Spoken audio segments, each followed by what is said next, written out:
This is KDK fan KY143. To open the capacitor, you don't need to bring down the fan like I did. I brought down the fan because I didn't know. Now what you want to do is just unlock this one, following the instruction written here.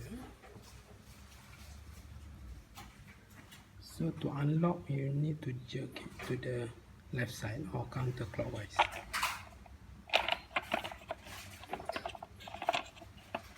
Okay, like this, and then you open,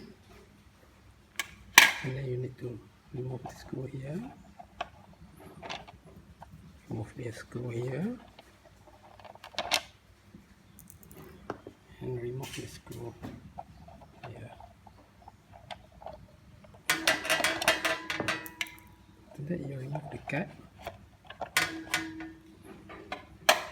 Here you are, and there's a clip here, wire.